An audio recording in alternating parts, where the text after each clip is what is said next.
wasa 8 daga ƙauye ɗaya. Ka san dokar kuwa? Idan kuka tura su bisa tanadin doka za su buga. In kuka yi tunani akan asali za su kawo ɗaukaka gida. Sun buga wasan kabaddi na ƙasa. Idan 'ya'ya suna son su cimma wani abu, suna buƙatar tallafin iyayensu.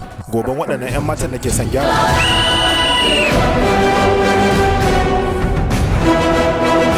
Da alamu wani ne za a turo ya gyara mana zama a Ghaziabad. Ina jiran banzan ya zo. Ana auna girma da faɗin tarbiyyarki ne daidai da tsayin tufafinki.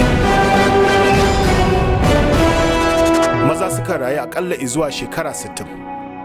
Mata sukan kai hakan. Amma an kashe su tun suna 20. Su ma duka mu kashe su 20 ɗin ne? Malam Kalam ya ce mutane su samu mafarki, amma ba na farke ba. Dubi haskenta. Dole ka shege shi. Hey, da alamu wannan yana shan alawa da yawa. A jikinsa akwai nau'in kitse maras kyau. Da zarar kuna farfajiya hankalinku ya kasance akan wasan ku kadai kafin na kammala mazga. Ku kammala wasa.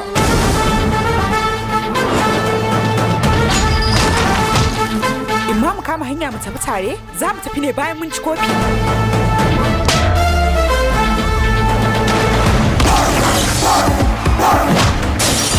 Mata ba sa buƙatar garkuwar namiji yayin da suka fita.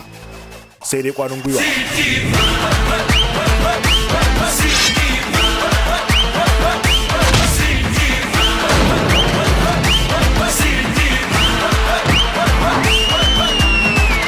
Ƙarfin kudanci ba na faɗa ba ne, a wasanmu za mu nuna.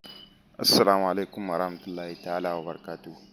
Yauwa 'yan uwa ga masu buƙatar fina-finanmu za su iya shiga bisan comment, za su tara link yana nan na farko, shine za ka gani a farko cikin commentaire.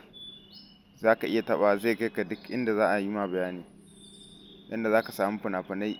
Muna da fina-finai masu ƙayatarwa, masu haske. Muna sakin sabbin fina-finai kusan kowane lokaci insha Allah.